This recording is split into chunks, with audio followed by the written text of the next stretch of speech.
All right, we're going to be talking today about securing financing for apartment syndication. And obviously today, right now, you can see on the screen there is Thursday, April 30th. And we are right now in the middle of the COVID-19 pandemic. And so a lot of different things to talk about when it comes to financing, some new things that have come up recently that are making it a little bit more challenging to underwrite deals and make certain things work when it comes to the underwriting and the finances. And then we're going to talk about what are the various types of financing options that are available for multifamily. What is agency debt? What is the difference between non-recourse and recourse? And then should you use a debt broker or go direct? And then, of course, I'm going to open it up to those of you who are joining us here. We have over 150 people that have joined us live on this webinar. And so we definitely want to dive into some of those topics. But real quick, before I jump into that, just going to briefly mention about the MFIN Summit that's coming up. It's coming up on June 11th, 12th, and 13th. And you can go to mfinsummit.com. You can see that there on your screen and find out more information about this. If you, for some reason, you're watching this recording and it's after June 2020, we will have another one in January. So we do these in January and June of every year and provide this to you as a virtual online event. All the speakers that you'll see that are here will be joining us live at this event. So make sure you go there, check it out, register for it, and I promise you will not regret your ticket purchase there. And I also put my money where my mouth is and tell you I'll give you a 100% money back guarantee. So if you register for it, you don't like it, you're not satisfied, just send us an email. We'll give you a 100% refund, no questions asked. So today is the topic of securing financing for apartment syndication. So let's talk about the various types of financing that is available for multifamily. So you could go through a traditional local bank, whether it be a community bank or a credit union or just a local, a bank in that market where you're buying the property. And those ones are going to typically have what is called recourse finance, recourse to them. So we'll talk about what the difference is between recourse and non-recourse in a few minutes here. But keep that in mind that those are usually recourse. Some of them can still give you the option or you can negotiate it to be non-recourse. But typically those are going to be recourse type debt. And the other options that you're going to see that's going to be available to you is what is called agency financing. So agency financing is going to be where you're going to be able to get a loan from a government-backed agency called Fannie Mae or Freddie Mac. And so we'll talk about those in just a moment as well. But then there's other options like CMBS, commercial backed mortgage securities, CMBS lenders. There's life insurance companies that will be available to you.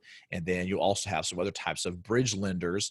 There's private lenders that will be available to provide you some non-recourse financing for these types of assets. Now, each one of them have different criteria and different terms and different things like that. So it really just depends on what the business plan is on your asset.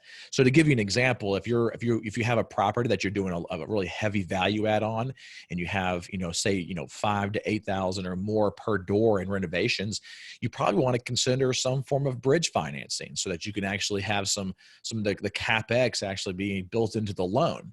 And so that you're not having to raise as much money to do it. And it also allows you to have higher returns for your investors because you do have that bridge loan. Now, I'm not a big fan of short-term bridge loans, meaning that 6, 12, 18 months. I'm not that big of a fan of that because it's too risky. And that's what people think about when they think of bridge loans is like high risk. And it's high risk if it's a short term, like a 6, 12, or 18 month or 24 months or whatever. We prefer, especially with our group is passiveinvesting.com. That's my multifamily group that we're acquiring properties through. That group, the bridge financing that we like to get is going to be what's called a 3-1-1. So 3 years of interest only financing with two 12-month options to extend that loan, so we can hold on to that property for 5 years if for some reason we needed to, or hold on to that that lender and that loan for at least 5 years if we needed to. And so that's the type of debt that we would like to get if we have some of that heavy value add like that. And then obviously the opposite of that is going to be, not the opposite, but the other side of it is going to be your agency debt. And some of them will still allow you to do some CapEx, but usually those are going to be like called fixed rate. And so the fixed rate versus the floating rate is going to be the interest rate, right? And so if you have a floating rate, then it's going to fluctuate based on usually the 10-year treasury or the LIBOR or something of that nature. And so The bridge financing is where you're going to usually find a floating rate. Okay, you're going to find that floating rate that's going to fluctuate over time, and so it's going to help that lender be able to achieve the returns that they would get if they could replace that capital right then, right? Different types of securitization. So you have the CMBS, you have the life insurance companies, you have the bridge debt, you have the agency financing with Fannie Mae and Freddie Mac, and then the agency financing is the type that is going to give you that 10-year long-term fixed rate. So if you can lock in a really good, solid, low interest rate, it'll allow you to be able to have a really good, solid deal, especially if you can get some interest only in the beginning.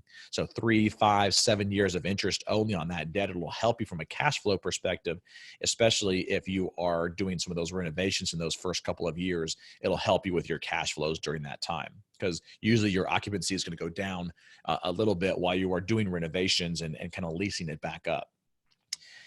So what is the difference between non-recourse and recourse? And I'm going to take some questions at the end. I know a couple of you have already typed in some questions inside of the chat box. And so we'll address some of those questions. I know somebody was talking about, what about right now with COVID-19? So we'll talk about that here in a minute as well.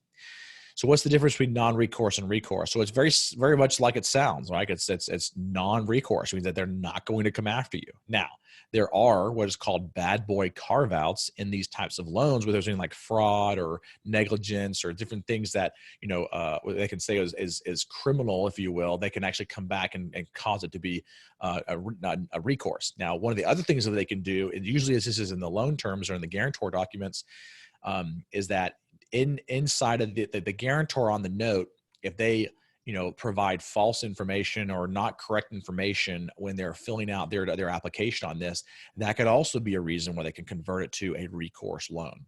Now, usually this isn't going to be a problem unless the loan starts to go south and the lender is going to try to get paid, right? And so the lender is going to use all the force and power that they can to be able to get paid back for the debt that they've actually provided on the property. Which is why, depending on which type of asset it is, where it's located in the market, and how strong the financials have been on that property, you're going to see different terms, meaning like different loan to value ratios, which is how much they're willing to give you based on the value of that property. And so usually your agency financing is going to be anywhere between about 65 to 75%. And then your bridge lenders, including your CMBS and life codes, can go up to about 80, 85%, right? But obviously going up to 85% is going to be a lot higher risk as well, okay? Let's see here. And one of the things I wanted to mention is that usually if you're doing if you're doing a larger multifamily deal and you don't necessarily have the net worth or liquidity to acquire that property, you might have to network with and kind of build your relationship with somebody who is considered a loan guarantor or a key principal, right? And that's one thing that we provide in our premium program that we have available, called the MFIN Premium Program. You can go to mfinpremium.com and find out more information about that program. It's not a really large paid coaching program or anything like that. It's an online kind of platform and subscription. And you can get a free trial right now if you'd like by going to mfinpremium.com. But inside of that program, we actually give you a list of people who have reached out to me and said, hey, I'm willing to be a loan guarantor. So if you know somebody that wants to be on that list, let me know. Glad to be able to put them on that list to be able to help out our MFIN Premium members at the same time. So the biggest thing, though, I wanted to mention about the non-recourse is that a lot of times you're going to be giving up a portion of your deal to this loan guarantor, if you will, or this key principal, to be able to help you take down the debt. Because there's three main requirements that these lenders are going to look for when they're giving you this kind of debt. They're going to want to see, does this person have the net worth of the loan balance? So if you're buying a $10 million property and the loan balance is $8 million, they need to have an $8 million net worth. Last year in the fall, we closed a $51.5 million deal. We needed to have about $40 million in net worth. And so we have that was what was required. So the net worth is usually the balance, the loan balance itself. That's the amount of net worth you have to have. Now, the second is going to be your liquidity. And you're going to need to have at least 10% liquidity in order to qualify for these loans as well. And it's 10% of the loan balance. So if you're getting a $10 million deal and that loan balance is $8 million, you're going to need to have $800,000 in liquidity. Okay. And same thing on that deal that we closed. It's a $40 million deal. I mean, loan balance on a $50 million deal. And so the liquidity there is going to be about $4 million. And so that's kind of the formula we want to go after. And then the third is going to be experience. They want to see, do you have experience managing and taking down these types of assets? Because are we going to be confident with you running the deal, right? Because you have to think about it is that the lender is actually the largest investor in these properties. They have the most skin in the game. And so they're going to do the most to be able to protect their investment than anybody else. They're going to make sure certain things are in place like insurance and certain and due diligence items and inspections. And they're going to check all of these boxes, right? And that's why it can be a little bit more challenging. That's why these types of loans usually take about 60 days to close them, sometimes longer. They can go longer than that. And so, but biggest thing with the recourse and the non-recourse is that these can be turned to recourse. And that's so when people say, oh, well, it's non-recourse, I don't have any risk. You actually do. There's still a lot of risk. And not only that, from a loan guarantor's perspective, they have their reputation to uphold as well. And so, and to uphold as well. And so if they're on a deal that goes south, they're going to be known as the person who went south on it. And so as a loan guarantor, you have to make sure that you stay on top of the property with your operator to make sure that things are being run the right way so that the deal doesn't actually go south. And so and then the last thing here is should you use a debt broker or go direct? So excuse me, one of the benefits of going direct is that you can save on some of the broker fees, right? But it's really, a lot of times what we've found when we've gone direct is that even if we go direct, they tack on some fees on the back end that you don't necessarily see on the front end, which kind of makes up for that, right? But if you have those brokers that can actually shop that deal out and let lots of different people bid on the opportunity that you have, then you can start to get some really good terms, right? And some of you might be in a situation where you're not going to be looking at one of these large deals. Maybe you want to just yourself go and shop it yourself, and you can do that. It takes time, takes effort, takes some legwork to do. But I know several people that have gone and actually went to 30, 40 different banks themselves, like walked in the door to find somebody that would do the debt for them, and they finally found someone that said yes. And so having a debt broker on your side, yes, it might cost you a point, it might cost you half a point. And as you do more deals with that broker, they'll negotiate that with you and give you better prices on that. And as your deals go up, they'll also negotiate with you to come down off that price because they know it takes the same amount of time and energy effort to close a $50 million deal than it does a $5 million deal, right? And so you can kind of negotiate there with them when it comes to their fees to be able to take down some of the debt. So let me go ahead and open it up to some questions that we have. So we covered most of the topics that I had on the list there today and see what kind of questions that you might have with it as well. So let's see here.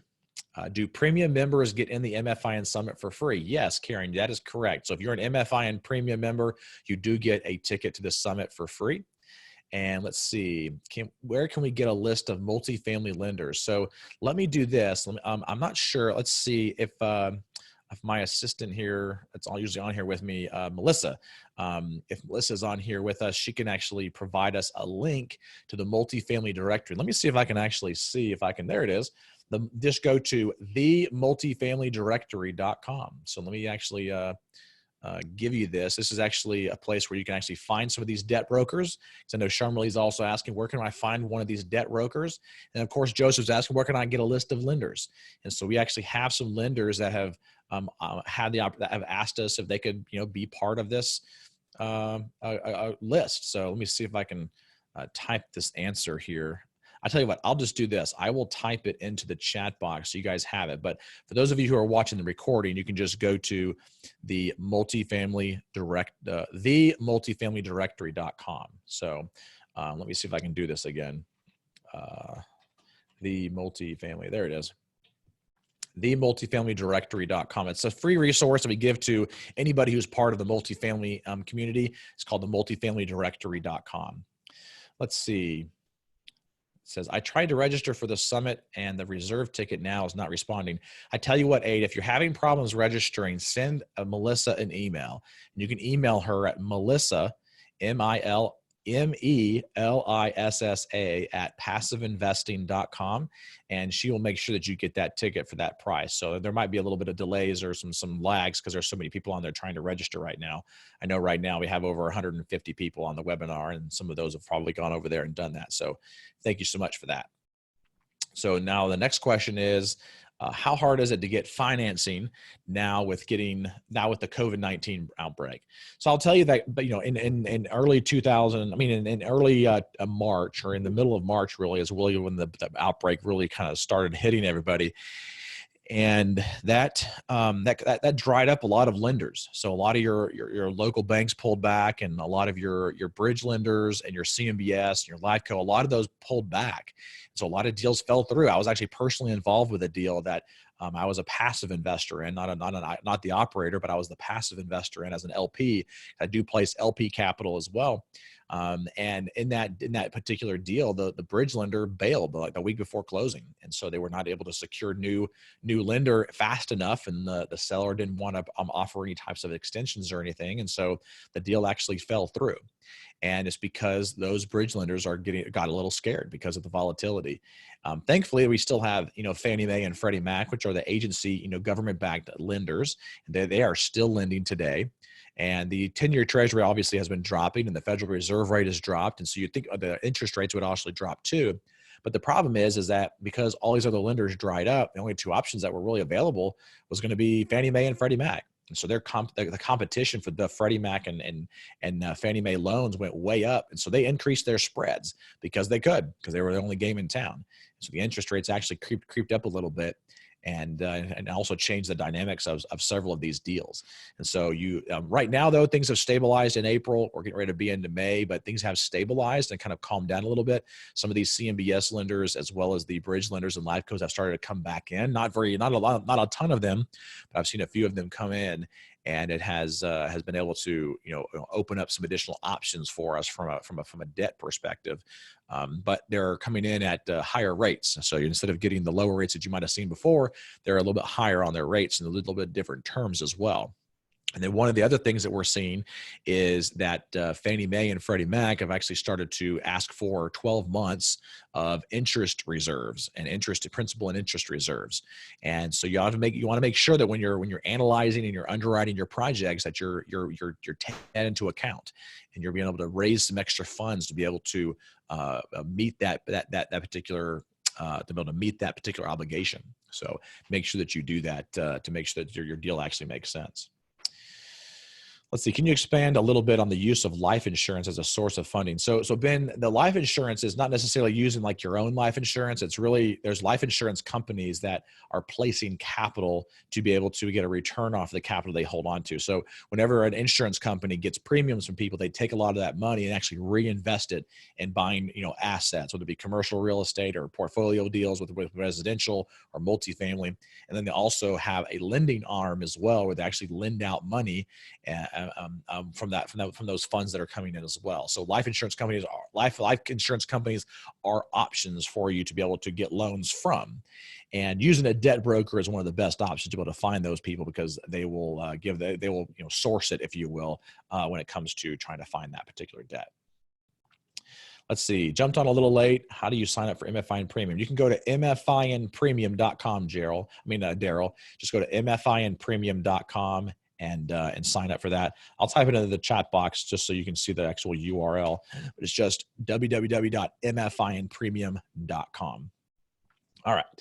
And what percentage of the GP do you typically see for someone who is guaranteeing a loan? So it really depends, but I've seen anywhere between about 5% on the low end, upwards to 40%. I think 40% is definitely on the high side. I think anywhere between 10 to 15%, maybe 20% is reasonable. And then obviously they would share in some of the acquisition fees and possibly get a guarantee fee as well. What interest rates and amortization are you seeing right now, Fannie and Freddie? So we actually are seeing anywhere between about 3.3 upwards to about 3.8 right now with Fannie and Freddie. And of course, they're competing with each other, so they're helping to kind of keep those rates down and keeping those rates low. But that's what we're seeing right now. Still 30-year AM, set 10-year, terms, various things like that. And usually they'll give us, 3, 5, 7 years, depending on the quality of the deal and the strength of the loan guarantor as well. I am starting with multifamily. Do you recommend any books for step-by-step for small first deals? There's actually a really good book that I would recommend for you on the smaller deals. There's two of them. One is Multifamily Millions by Dave Lindahl, Multifamily Millions by Dave Lindahl. and he's actually going to be one of the speakers at the summit coming up in June. And then the second one is going to be by Jake and Gino. So Jake Stenziano and Gino Barbaro, and both of those gentlemen wrote a book together called Wheelbarrow Profits. And so both of those books can be found on Amazon, Multifamily Millions and Wheelbarrow Profits. Those are really good deals, really good books for looking at some of these smaller deals as you're getting started. Do you have a list of debt brokers? Yes, I think I already mentioned that one. So a lot of people are asking that. Good. You can go to that, the multifamily directory, not multifamily directory, but the multifamilydirectory.com to find the multifamily directory, so you can actually find the different debt brokers that might be available. Okay. Let's see. So I have a deal currently, 125,000 purchase, and rehab is 375. How should I go about financing the deal? This is a 16-unit apartment building, all 2-bedroom units, and rehab is 375. That's definitely a very low purchase for that type of an asset. That would be one that if I was personally doing that one, Stephanie, I would actually consider going to a local lender to find that. Now, obviously, using a local lender or a local broker would be ideal, but you can also find some local multifamily brokers in that market and ask them who are some of the local lenders in the market or some local brokers that are in multifamily that can help you out. I would definitely suggest you. That's definitely a low amount for to try to find anything that's non-recourse. You're going to probably have to go after recourse financing on that. And Fannie Mae and Freddie Mac are not going to be in the options for you, because they're usually going to be above $1 million in purchase or and loan balance to be in part of their small balance programs. And then obviously you want to be probably above 10 million or so to give you inside of their normal debt programs. Carlos is asking, is there a promo code this year for co-organizers to use to promote the MFI Summit? Yes, there is, Carlos. So make sure you send Stacy an email, Stacy, Stacey, at multifamilyinvestornation.com, and she can get that for you. All right, so let me go through some of these other questions that we have here. Got a few more minutes left, probably about 5 or 10 minutes. Let's see. Do you usually find any pricing difference between recourse and non-recourse? No, not really. Sometimes your recourse could actually be a little bit more expensive, because they're going to usually be people that are going to lend on some little bit more higher risk properties, and so they're going to. The nice thing about non-recourse is that they're doing it because it's a quality asset, right? So it's not that big of a deal. So Bill's asking about HUD. Yes, HUD financing is another option. I did not mention that. It does usually take a little bit longer to be able to get the HUD financing, so you want to take that into account. But that definitely is an option. We have not personally used the HUD financing, so I can't speak too much on that. But definitely, Bill, is a good one to bring up. Can we get a copy of the recording? Yes. After the event, after the webinar, usually maybe an hour or two afterwards, Melissa will send that out to everybody so that they can actually get the link to the recording. So we'll definitely post that out there. Let's see. Switching to PC. I understand that CMBS financing is effectively closed now due to COVID-19. Thoughts, alternatives? Yes, we talked about that a little bit already. Are you doing most of your deals with recourse? Yes, Brian, we are. No, actually, no, Brian, we're not. All of our deals up to this point have been non-recourse debt. So non-recourse financing. We always try to find that non-recourse if we can. Can you repeat what the guarantor's asset base needs to be relative to the loan amount? So it's not necessarily an asset base, it's a net worth amount. So it's going to be at least whatever the loan balance is, that's going to be the requirement for net worth of that loan guarantor. And then the liquidity is going to be 10% of that loan balance. Let's see, Keisha's asking, should we be seeing something on the screen other than the registration page? So no, so this is actually, I try to do these kind of off the cuff, have a little more of a conversation. So this is kind of my guidelines. I go off of this right here, and we go from there. I do not actually have any slides. Where do we find debt brokers? That was already answered. Does an investor who loans us his balance sheet have to be a KP? Well, I mean, a KP in essence is the key principal. So you can't do the deal without the key, all right, to open the door, right, or to make the deal work. And so that loan guarantor technically is the KP. They are the key principal. Okay. And so that is because you can't do the deal without them. Now, of course, when you talk about sponsors, do they have to be a sponsor? Yes. They're on, they typically have to be on the GP side in order to be that loan guarantor. But I guess technically I actually have seen deals where they get nothing and they're just on it for fun, I guess. I don't know why, but yes, that can happen. But typically the lender is going to want to see that that KP or that loan guarantor also has some skin in the game as well. Are you finding most of your deals through brokers or with direct marketing to the owners? We are finding most of ours through brokers directly. Why can't we see the chat questions the teams are asking? Usually you can select all panelists in the teams, not today. I'm not really sure, Lorelei. A lot of times on this, and I know Zoom has had a lot of updates on their platform, and I have noticed that too, as far as not being able to see the other questions. What has been the change to the reserves that the lenders are now requiring? I think we answered that earlier as well. Yes, 12 to 18 months. Of interest payment of principal and interest, in addition to the insurance and taxes, which insurance and taxes they usually have anyway. They usually have you pay that up front the first year. So that's not anything abnormal. How's the current interest rate environment affecting investor expectations for dividend or GP split? Well, I think the expectations are still there to where they were before, but you have to start to reset with your investor base what their expectations are.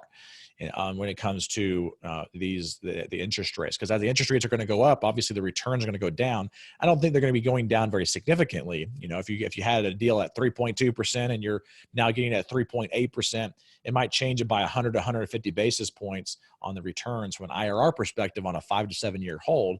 So it's not going to be majorly significant, but it's going to definitely be a number that you're going to want to make sure that your investors are comfortable with before you start to put any hard money up as well. Let's see. Can you please put the summit info in chat? So yes, somebody was asking about the summit info. This is the page here for the summit. You can go to mfinsummit.com, and it's going to be coming up in June 11th, 12th, and 13th. So make sure you do that, and also take a look at our sponsors. So we have some really good sponsors that have already started to help and underwrite, if you will, or provide some funds to be able to allow us to promote this to make it an even better event for everybody. Let's see. Blake is asking, I'm under contract for 1.2 for 50 units. 12 units have been open. Or 1.2 for, I'm not sure what that means. I negotiated the lease to lease any of them and currently have rented 8 of them at 100 per door increase to help the rent, or by a total of about 4,000 per month. Are owner carrybacks toward the down payment allowed with any of your lenders? We don't see that with any of our lenders, Blake, but it's definitely something if you can try to consider doing that, or you can try to ask for that, at least ask for it, right? The worst thing they can say is no. And if you're using a debt broker, ask them which lenders would be more amenable to that type of a carryback, if you will. Let's see. Can you elaborate a little bit on how the loan guarantor receives his take from the deal? So, as a loan guarantor, if you're coming in with to provide your balance sheet, your liquidity and your liquidity and your net worth, then on the GP side of the deal, so let's just say a typical deal split 70-30, right? That's a 70% to the investors, 30% to the GP. Of that 30%, that loan guarantor would get about 10 to 20% of that 30% to provide to him. So whenever that deal has cash flow spinning off that the GP gets a piece of, he would get a piece of that, or she would get a piece of that. And then when you exit the deal as well, you get a piece of that as well. Now, obviously, when you close the deal, you would be able to get some of the portion of the acquisition fee, and then of course parts of the asset management fee if you wanted to, and some of the other opportunities that were available on there. Okay. I know you guys have a lot of different questions that have come in through here. We're right up against the clock here. I usually try to keep these about 30, 35 minutes, and we are right up against the clock here. So I want to thank each one of you for being here. Hopefully this was helpful to you. So for those of you who are on the webinar right now, if you want to just find your little place where you can raise your hand. So click the little raise your hand button if you felt like this was a valuable webinar for you, because I always try to find different topics of these webinars to be able to provide as much value as I can to the audience that is here every single week on these webinars. And I hope that you will come back and join us for some of the future webinars. The one next week is one that's going to be very popular that we've had a lot of people talk about, which is here right on the screen, explaining the capital stack structures and apartment syndication. So you can obviously go to our webinar registration page, which I will type it into here. It is MFIN, multifamilyinvestornation.com/MFIN webinar. So I'm going to type it into the chat box here. For those of you who want to go ahead and register for the one next week, where we talk about the capital stack. So what are the components of the capital stack? What is a capital stack? Which components of the capital stack have more risk and more seniority? And of course, we're going to break down the two-tier structure of a two-tier and single-tier equity structures in apartment syndication. So thank you so much for joining us here. Looking forward to seeing you next week as we dive in to the capital stack structures.